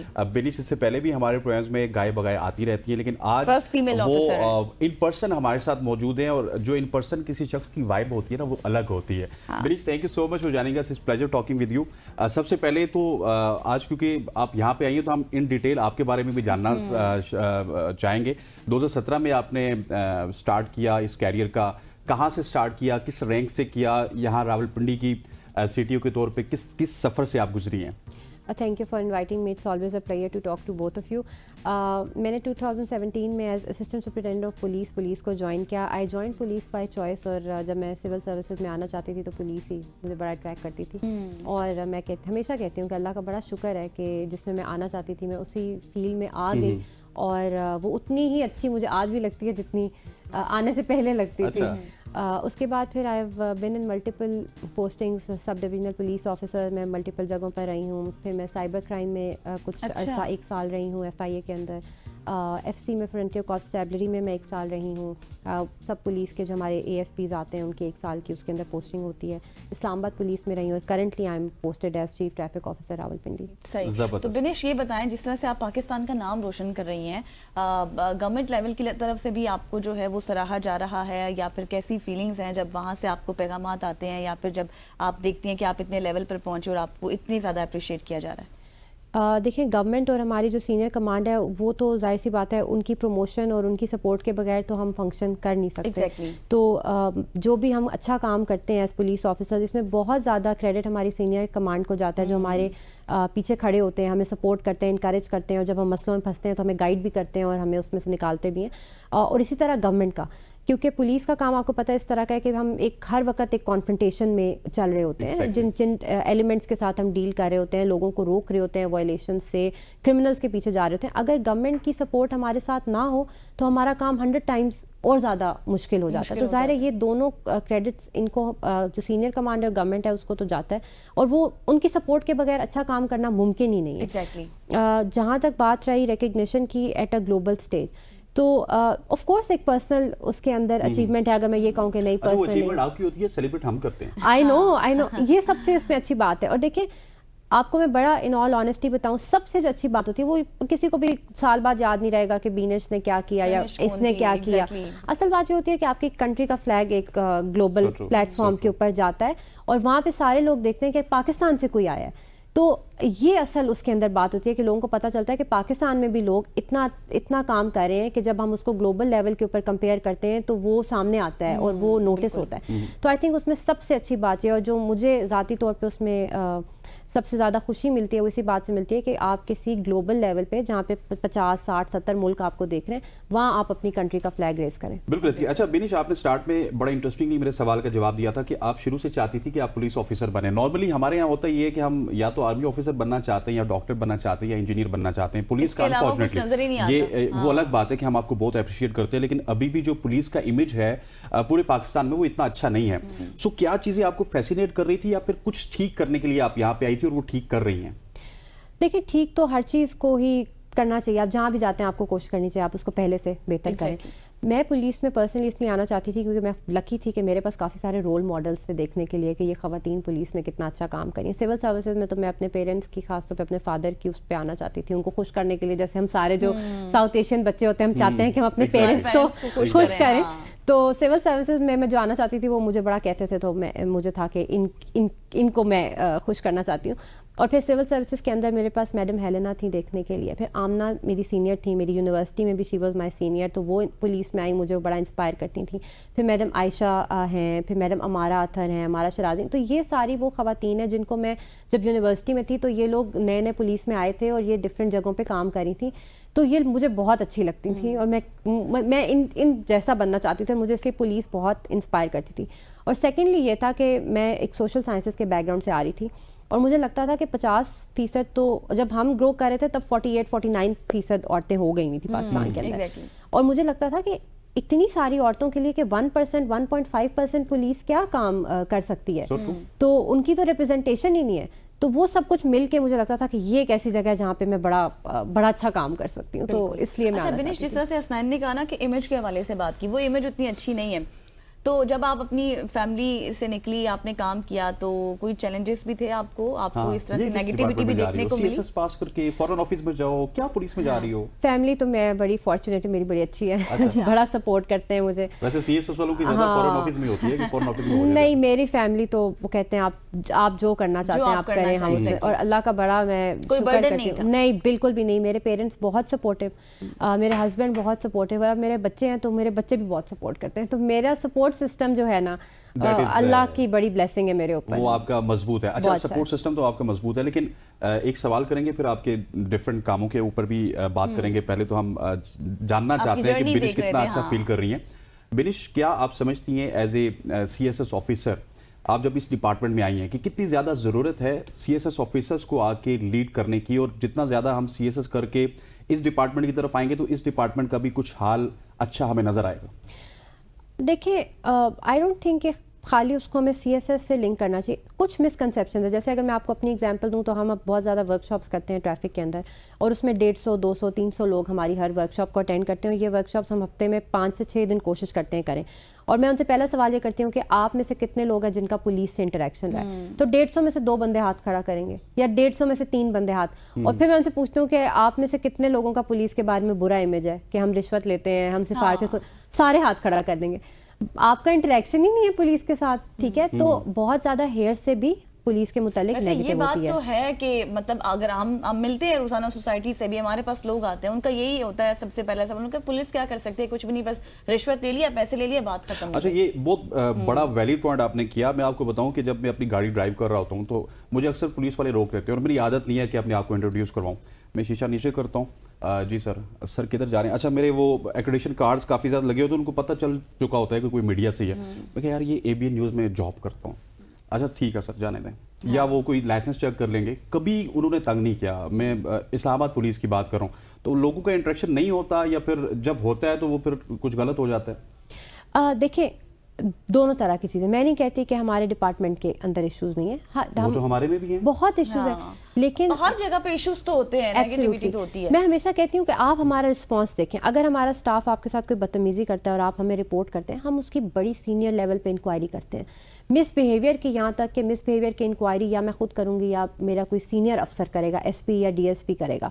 और अगर हमारे स्टाफ को पता है अगर मिसबिहेवियर प्रूव अगला बंदा कर देता है तो सस्पेंशन और डिसमिसल से नीचे हम कोई सजा नहीं देते, इस पर हम बहुत क्लियर हैं। लेकिन मैं आपको बता सकती हूँ, और कभी अगर आप हमारे से स्टैट्स मांगें तो हम आपको वो भी दे सकते हैं कि अगर हमारे पास 50 इंक्वायरियाँ आती हैं ना मिसबिहेवियर की, उसमें से हार्डली 1 या 2 प्रूव होती हैं। अच्छा। और अक्सर क्या एग्जैजरेटेड होता है, क्योंकि अब आपको अगर रोकेंगे कि आपने हेलमेट नहीं पहनी, वो कहेगा मेरी मर्जी नहीं पहनी, या मैं घर पड़ी हुई है, या मैं तो अभी निकला था। हमने तो आपको अभी रोकना है ना कि आपने क्यों नहीं पहनी। अच्छा, बच्चा गाड़ी चला रहा है, भाई बच्चा, हमें पता, ये कैसे हो सकता है कि आपको नहीं पता कि बच्चे ने गाड़ी नहीं चलानी, ठीक है। इसी तरह से रॉन्ग साइड आ रहे हैं, जल्दी जाना था जी, क्यों हमें रोक लिया, हमारी ये मजबूरी हमारी, और फिर कहेंगे वो हमारा तो कोई आदमी जो है बड़ी मजबूरी में था तो उल्टा आ रहे थे। भाई आप रॉन्ग आ रहे थे, आपकी अपनी जान जा सकती है, आप किसी और को खतरे में डाल सकते हैं, आप दुनिया में कहीं पे भी ये काम कर सकते हैं। रॉन्ग पार्किंग की होगी, पूरी सड़क पे पीछे लाइन लगी होगी 100 गाड़ियों की, मैं तो बस ये 2 मिनट के लिए गया था, भाई आपके 2 मिनट के पीछे लोग खवार हो गए हैं पिछले चौक तक। तो बदतमीजी करना शुरू कर देती लेकिन है। विनेश, हमने देखा है कि कुछ ऐसे केसेस मीडिया पर भी रिपोर्ट हुए या फिर इस तरह से वायरल हुई है वीडियोस। आपको याद होगा एक मामला था जिसमें बहुत सी गालियां दी जा रही थी, लेकिन ये है कि उस वजह से भी लोगों ने ज़्यादा इमेज अपना गलत बना लिया है। मुझे थोड़ा सा ये बताएं कि जब आप लोग मतलब कहती, आपने कहा ना कि जब आपके पास कोई रिपोर्ट आती है, एक आम आदमी है वो किस तरह से रिपोर्ट कर सकता है आप लोगों को? हमारा तो अब इतनी एक्सेसिबिलिटी है, हमारा एक ट्रैफिक पुलिस का व्हाट्सएप चैनल है जिसके ऊपर अभी हमारी कोई आई थिंक 30-40,000 से ज़्यादा हमारी उसके ऊपर एक्सेस है, उस पर दे सकते हैं। मेरे अपने सोशल मीडिया अकाउंट्स हैं, हमारा ट्रैफिक का सोशल मीडिया अकाउंट इंस्टाग्राम पे, फेसबुक पे, ट्विटर पे, टिकटॉक पे, हर एक के ऊपर है। और हर मैसेज हम रीड करते हैं, हमने हर मैसेज की हमारी रिपोर्ट जनरेट होती है कि कल के दिन में हमें इतने मैसेज आए। फिर सीएम पोर्टल है जिसके ऊपर हमने टाइमली ना सिर्फ खुद उसको रिजॉल्व करना होता है, अपने सीनियर ऑफिसर्स में यहाँ तक कि सीएम ऑफिस तक हमें बताना होता है। रिप्लाई मतलब रिस्पॉन्स भी करते हैं आप लोग? रिस्पॉन्स करते हैं सारा, उनको बुलाते हैं, वो एक कंप्लेंट जनरेट हो जाती है ना, उस कंप्लेंट का पूरा हमारा कंप्लेंट मैकेनिज्म है, उसमें हमने उसको प्रोसेस करना है हर तरह से। डेली की हमारे दफ्तर में जो है 50 से 60 इंक्वायरीज एवरी डे हो रही होती हैं और उनका एक रिस्पांस जनरेट हो रहा होता है, उसको चैलेंज करने के भी अकॉर्डिंगली मैकेनिज्म है। और हमारे तो सारे दफ्तर जो हैं वो वॉक इन है। जो हमारा कंप्लेंट सेंटर है जो ट्रैफिक पुलिस के हेडक्वार्टर में मौजूद है वो 24 घंटे चल रहा होता है और लोगों को पता है ये बात। हम तो खुद जगह जगह डिस्प्ले करते हैं कि ये कंप्लेंट मैकेनिज्म है, तो कंप्लेंट्स लोग करते भी हैं। अभी तो जो सबसे है, हर बंदे के पास फोन है, एग्जैक्टली ठीक है। और अब मैं आपको एक मजे की बात बताऊं, ज्यादा मसला ये होता है कि जब हम भी अपने स्टाफ को बताते हैं कि आपको साथ कोई बदतमीजी अगर करना शुरू करे तो आप कोई जवाब मत दें, यू जस्ट स्टार्ट रिकॉर्डिंग। तो अब हमारे पास ऐसी वीडियोस आती है जिसमें अगला बंदा कह रहा होता है मेरी वीडियो मत बनाओ, ठीक है।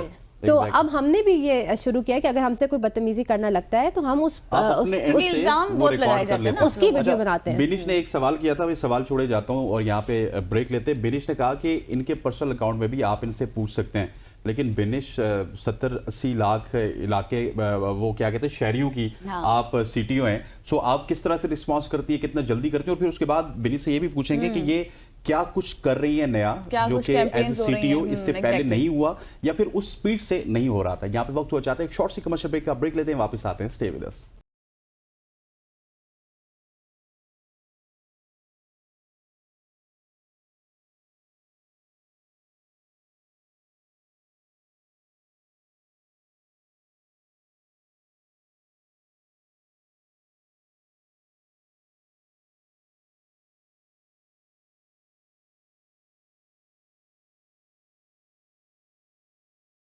Welcome back after the break. और बिनिश फातिमा हमारे साथ मौजूद हैं, आप सब उनको जानते हैं और जो गुफ्तगू हम कर रहे हैं और स्पेशली ये कि एक आम आदमी कैसे इन तक अप्रोच कर सकता है अगर उसको कोई भी डिफिकल्टीज का सामना। और बिनिश ने कहा ना कि सब मुझे भी पर्सनल मैसेज कर सकते हैं, लेकिन शहर बहुत बड़ा, इनसे पूछेंगे कब कब रिप्लाई करती है, कब ये टाइम निकालती है। जी बिनिश।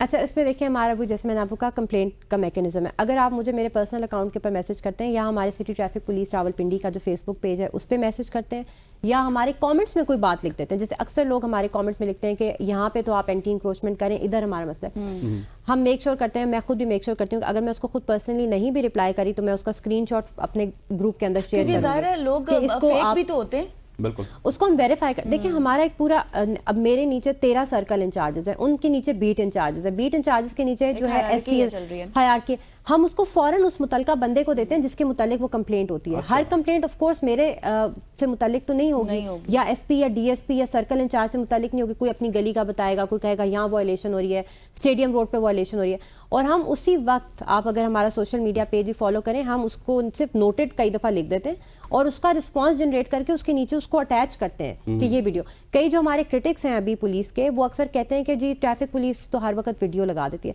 और मैं हमेशा कहती हूँ कि हम वीडियो खुद से तो नहीं बना के लगा रहे। अगर आपने हमें कहा यहाँ रश है, हम आपको नोटेड लिखकर उसको क्लियर करा के, क्लियर की फौरन अगर आपको वीडियो लगा के देते हैं तो हमने वो क्लैरिटी के बाद ही, और आप अगर सिटी ट्रैफिक पुलिस का पेज फॉलो करेंगे you will be pleasantly surprise, हम अपने हर कंजेशन पॉइंट की आवरली वीडियो शेयर कर रहे होते हैं। इस वक्त ये सिचुएशन है, इस वक्त जैसे, और हम दोनों तरह के शेयर करते हैं। अगर रश है तो हम एडवाइजरी के तौर पे शेयर करते हैं कि अभी रश है, अगर आप थोड़ा टाइम रख के निकलें या साइड से निकल जाएं। अगर क्लियर है तो भी, अगर कुछ शिकायत करता है कि यहाँ पे वार्डन नहीं है, वार्डन खड़ा करके उसकी उसी वक्त रियल टाइम में तस्वीर वीडियो लेकर हम रिप्लाई करते हैं। सोशल मीडिया ने जहाँ पर मुश्किलात पैदा की है ना, मुझे लगता है काम बहुत आसान भी कर दिया, नो डाउट, नो डाउट।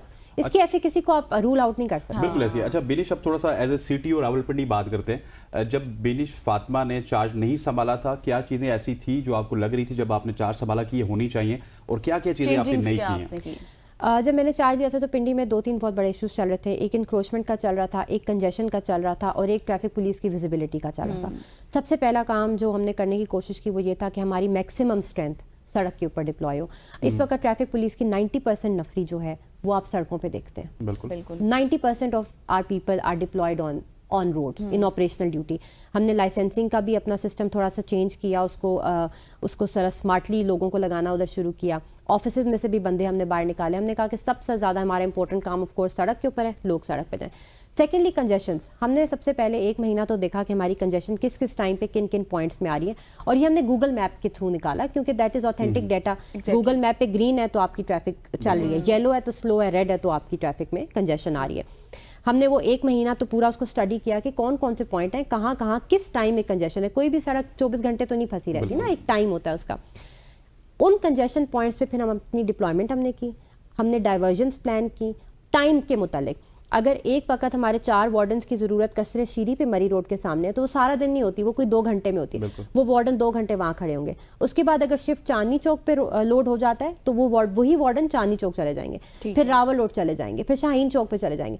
तो इस तरह से हमने अपना एक डायनेमिक कंजेशन बेस्ड सिस्टम बनाया और इसका हम आपसे डेटा शेयर कर सकते हैं कि हमारी जहाँ पे शुरू में कंजेशन तकरीबन 450 थी, अब हमारी 70 से नीचे रिपोर्ट होती है। अच्छा, हमारी कंजेशन इतनी रिमूव हुई है और ये तो हमें पब्लिक से ये सेंटीमेंट मिलता है। अभी आप मरी रोड देख लें, कभी मरी रोड आपकी चौक नहीं होती। रश आवर्स में ऑफ कोर्स जिस वक्त लोड आता है ट्रैफिक स्लो डाउन हो जाती है, बट कभी ट्रैफिक फंसेगी नहीं, पूरी दुनिया में होती है, कभी भी फंसेगी नहीं, वो चलती रहती है क्योंकि हमारी डाइवर्जन इतनी डायनामिक है कि जब हमें पता है रश आवर है तो एक बंदे को हम एक सड़क पे डाल देंगे, उधर डाल देंगे, आगे से क्लियर करेंगे, पार्किंग नहीं होने देंगे, उससे हमारी ट्रैफिक चलती रहती है। राजा बाजार आप जाके देखें, राजा बाजार में आज से पहले गाड़ी नहीं जा सकती थी, अभी आप गाड़ी लेके थ्रू एंड थ्रू जा सकते हैं। राजा बाजार, भाबड़ा बाजार जो पिंडी के ट्रेडिशनल अंदरून की मार्केट अच्छा है। विनेश ये बताएं, जैसे अभी आपने राजा बाजार का नाम लिया और इस तरह की बहुत सी जगहें हैं जहाँ पर बहुत रशी एरियाज होते हैं और वहाँ पर अगर ट्रैफिक फंस भी जाए तो लोग आगे से इतने ज्यादा एग्रेशन में होते हैं कि कहते हैं यहाँ पे क्या कर रही है, ट्रैफिक पुलिस है ही नहीं, कुछ कर ही नहीं रही। तो आपका क्या मैकेनिज्म होता है, आप कितने ओवरली आपका चलता है ये सारा कि आपने यहाँ पर वार्डन किस टाइम पे होने चाहिए, या फिर ये होता है कि अगर आपने राजा बाजार इस टाइम पे थे, अब राजा बाजार में अगर रश क्लियर हो गया तो नेक्स्ट स्टेप कोई और पॉइंट होनी चाहिए? देखिए कुछ हमारे एरियाज ऐसे हैं जहाँ पे हमारा through out the day duty रहती है, 8 आवरली शिफ्ट चलती है और 3 शिफ्ट में हमारा ड्यूटी लगाते हैं। कुछ एरियाज ऐसे हैं जो कि रश आवर बेस्ड वहाँ पे रश आता है, ठीक है, तो जो रश आवर बेस्ड आता है वो जरा स्कूल के ऑफ का टाइम होगा या फिर ऑफिस जाने का या ऑफिस से रिटर्न का टाइम होगा, उन पॉइंट्स के ऊपर, वरना वो रेजिडेंशियल एरियाज है वहाँ पे हमारा रूटीन का कमर्शियल रश नहीं होता, वहाँ पर तो हम ड्यूटी लगाते हैं नीड बेस्ड।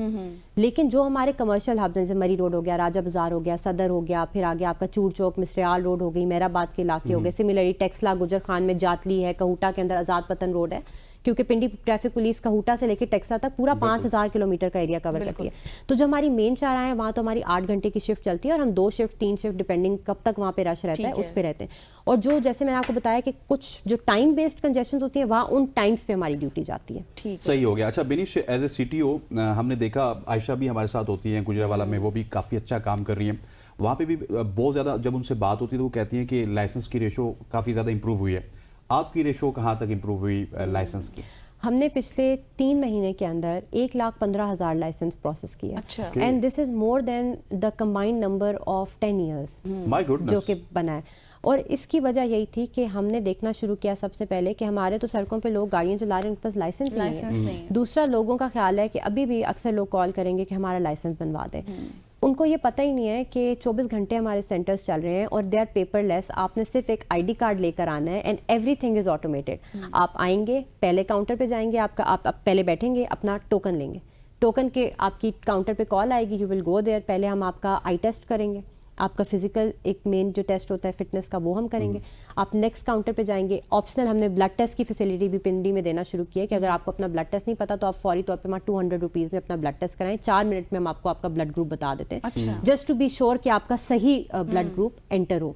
अगर आपको नहीं पता, अगर आपको पता है तो जो आप हमें बताएंगे हम वो लिख देते हैं, लेकिन कोई आपको हमें दिखाना जरूरी है because this is very sensitive information. अगले काउंटर पे आप जाएंगे, आपका हम बायोमेट्रिक लेंगे, आपकी फ़ोटो बनाएंगे, आपका लर्नर इशू कर देंगे। लर्नर के बाद 42 डेज़ का लर्निंग पीरियड है। अगर आप हमें कहते हैं कि मुझे तो गाड़ी चलाना आती है या तो मैं इतने अरसे से चला रहा हूँ, तो वो मेरे पास आ जाएगी आपकी एप्लीकेशन में। आपका लर्निंग पीरियड अक्सर औकात वेव कर देती हूँ अगर आप हमें बता सकते हैं कि आप तो टेस्ट देने के काबिल हैं, ताकि लोगों को लंबा वेट ना करना पड़े। वहाँ से आप जो है अपने ड्राइविंग टेस्ट का प्रोसेस में जाएंगे, आपका वहीं हमारे ड्राइविंग सेंटर में ड्राइविंग टेस्ट होगा, आप क्लियर करते हैं, आपको ओके करके आपका हम लाइसेंस इशू कर देंगे। कोई सिफारिश नहीं चाहिए आपको, किसी किस्म का कोई टाउट कल्चर हम इनकरेज नहीं करते। आप किसी भी हमारे ड्राइविंग टेस्ट में, ड्राइविंग सेंटर में सिर्फ अपना आईडी कार्ड लेकर आएं, मोटरसाइकिल का आपको चाहिए, गाड़ी का चाहिए, LTV, HTV, PSV, जो लाइसेंस आपको चाहिए, हर ड्राइविंग सेंटर में हर तरह का ड्राइविंग लाइसेंस का प्रोसेस और हमने ये ट्रेनिंग कर दिया है। प्रोग्राम्स भी आप जिक्र कर रही थी अब से कुछ देर पहले ब्रेक में कि वो भी आपके हो रहे हैं, वो भी करवाते हैं आप लोग? हमने 5 हमारे ड्राइविंग स्कूल्स हैं इस वक्त रावलपिंडी के अंदर, जो कि सिटी ट्रैफिक पुलिस चलाती है। अच्छा। ये बड़ा अच्छा है, आप लोगों के थ्रू हम लोगों को बताएं कि उसके बड़े अफोर्डेबल चार्जेस हैं। गाड़ी के जो हमारे ट्रेनिंग चार्जेस हैं 15 दिन के वो 5,000 रुपये हैं। अच्छा। बाइक चलाने के 13 दिन के 3,000 रुपये हैं। और इसी तरह जो कमर्शियल ड्राइविंग की लर्निंग अभी हमने स्टार्ट किया, खासतौर पे खवातीन के लिए जो हमने अब किया कि खवातीन कमर्शियल ड्राइविंग सीखें। जैसे आप बाहर मुल्कों में जाते हैं, क्रेन औरतें चला रही होती हैं, बसें औरतें चला रही हैं, हमारे यहाँ ऊबर चलाने में ज्यादा बेहतर है। हाँ, तो उनको इनकरेज करने के लिए कि वो कमर्शियल ड्राइविंग करें, बच्चों को पिक ड्रॉप करें स्कूल से, या लोडिंग अनलोडिंग वाली व्हीकल्स चलाएं। हमने खवातीन के लिए LTV लर्निंग प्रोग्राम स्टार्ट किए, और साथ ही साथ हम, और वो भी सिर्फ 7,000 में, जो कि अगर आप प्राइवेटली सीखेंगे तो 60-70 हज़ार रुपए उसके चार्जेस हैं। हमारे सिर्फ 7,000 रुपए हैं। इतने चार्जेस बेनिश, मैं आपको बताऊं, when I was in Dubai, तो मुझे इस ट्रेनिंग स्कूल में आई थिंक 3300 दिरहम देना पड़ा। देखें आप, हाँ, ठीक है। और दुबई में तो ये मसला होता है कि आपको बार-बार करना पड़ता है, बार-बार आप 3 दफा तो फेल करते हैं। एग्जैक्टली, बार-बार फेल होता है। नहीं, हमने वो शुरू किया, और इसके साथ अब हमने 4 स्पेशलाइज्ड कोर्सेज शुरू किए। जैसे आपको पता है, खवातीन से हम बात करते हैं, अक्सर कहती हैं मुझे रिवर्स में इशू है, तो हम 3 दिन का एक रिवर्स शॉर्ट कोर्स करवाते हैं। It is only for 5,000। फिर इसी तरह हाईवे ड्राइविंग कोर्स 3 दिन में कराते हैं कि जिनको डर लगता है कि बड़ी सड़क पे मैं गाड़ी ठीक नहीं चला सकता या सकती, तो हमारा स्टाफ आपको 3 दिन सिर्फ बड़ी सड़कों पे गाड़ी चलवाता है ताकि आपका कॉन्फिडेंस बिल्ड हो। इसी तरह 3 दिन का स्पेशलाइज्ड पार्किंग कोर्स हम करवाते हैं कि अगर आपको ट्रेनिंग के बाद भी लगता है कि मुझे अभी तक पार्क सही करना नहीं आया, तो 3 दिन हम आपको इतना पार्क करवाएंगे बार बार जगह जगह कि आप कॉन्फिडेंट हो जाएंगे। Exactly. और इसी तरह एक बड़ा इंपॉर्टेंट कोर्स है जो मैं सबको कहूँगी कि ज़रूर करें, that is mechanical training course. अच्छा। जिसके अंदर हम खवातीन और हजरात को टायर चेंज करना, गाड़ी अगर आपकी बंद हो गई है तो बेसिक मैकेनिक्स आपने क्या चेक करना है कि आपकी गाड़ी स्टार्ट हो जाए, आपने इंजन की बैटरी को शॉक वगैरह किस तरह से देना है, आपने पानी किस तरह गाड़ी का चेक करना है, और जितने भी गाड़ी के सेफ्टी मेजर्स हैं कि ऑयल चेंज करने का टाइम आ गया, क्लच ब्रेक की फिटनेस आपने कैसे चेक करनी है, हम आपको एक एक्सपर्ट ड्राइवर बनाते हैं ताकि अगर आप कहीं फंस गए हैं तो आप अपनी मदद खुद कर सकें। जबरदस्त, दैट इज वेरी गुड। अच्छा, आखिर में बेनिश, रावलपिंडी की आवाम आपको सुन रही होगी, इस्लामाबाद से भी आपका रिश्ता बड़ा गहरा है क्योंकि गाड़ी इधर से भी वहाँ पे जाती है, कुछ पैगाम देना चाहेंगे आप? जो रावलपिंडी की आवाम है, सबसे पहले तो मैं उसका शुक्रिया अदा करना चाहूँगी, इतनी सपोर्टिव, इतनी लविंग, और मुझे तो बहुत ख़ासतौर पे ट्रैफिक में आकर मुझे रियलाइज़ हुआ है कि इतना लोगों ने हमें सपोर्ट किया और अप्रिशिएट। आप लोग कहते हैं ना पुलिस का इमेज ठीक नहीं है, मैं तो जहाँ जाती हूँ इतने लोग मुझे आके मिलते हैं। हाँ। बल्कि कल हम एक प्रोग्राम कर रहे थे और वहाँ पे एक खातून आई और वो इतने अच्छे से हमें मिली और उन्होंने हमारी इतनी चीज़ों को अप्रिशिएट किया जो कि हमें पता भी नहीं था कि कोई नोटिस कर रहा है। तो लोग हमें बड़ा सपोर्ट करते हैं। हमारी एंटी इंक्रोचमेंट ड्राइव में सब रावलपिंडी के अवाम ने हमें बड़ा सपोर्ट किया। हम जो PSVs पब्लिक सर्विस व्हीकल्स को चेक कर रहे थे, स्कूल वैन की सेफ्टी चेक कर रहे थे, पेरेंट्स ने, टीचर्स ने इतना हमें अप्रिशिएट किया। जिन सड़कों से हमने रेडियाँ, इंक्रोचमेंट्स, दुकानें जो बाहर पड़ी थी वो हटाई, वहाँ के लोकल्स ने आके हमें सपोर्ट किया, उल्टा हमें खुद बताया कि हम आपके साथ करते हैं, आप करें। इसी तरह जो हमने बच्चों की ड्राइविंग के ऊपर बड़ी सख्ती की है, हेलमेट के ऊपर, तो जो लोकल्स हैं वो हमें इसमें बहुत सपोर्ट करते हैं, तो I am very grateful to them. बाकी हमारे जो प्रोग्राम्स हैं वो आप लोगों के लिए हैं, इनकी फैसिलिटी के लिए हैं, तो जो ख़वातीन हैं ख़ासतौर पे हमारे ड्राइविंग स्कूल्स को ज्वाइन करें। और लास्टली जो सेफ्टी है ना ड्राइविंग के अंदर वो इंश्योर करें। अपने छोटे बच्चों को गाड़ी मत चलाने दें। अगर आप बाइक चलाते हैं तो आप हेलमेट पहनें। अगर आप गाड़ी चलाते हैं तो जो ट्रैफिक लॉज हैं उल्टा मत आएँ, सिग्नल मत तोड़ें, ओवर स्पीडिंग ना करें, ताकि हम अभी भी पिंडी के अंदर आपको पता है हमने 300% एक्सीडेंट्स रिड्यूस किए हैं। 300% जो हमारे फेटल एक्सीडेंट्स थे वो अभी रिड्यूस हो चुके हैं। इसी तरह जो हमारे पहले बड़ी गाड़ियों, क्योंकि अब हम टाइम रेगुलेट करते हैं, HTV को हम 11 बजे से पहले, रात 11 से पहले शहर में नहीं आने देते और सुबह 5 बजे से पहले निकाल देते हैं। तो जो HTV के साथ गाड़ियों के हमारे एक्सीडेंट्स होते थे उसके अंदर तो 100% कमी आ चुकी है। अब तो बहुत रेयरली ये होता है। जैसे कि आपने सिंध में देखा, अभी एक HTV ने कपल को क्रैश कर दिया। हमारे ये एक्सीडेंट्स हमारे भी होते थे, अब इसलिए कंट्रोल है क्योंकि हमने उनका टाइम उस टाइम में डाल दिया जब आम आवाम सड़क पे नहीं होती है।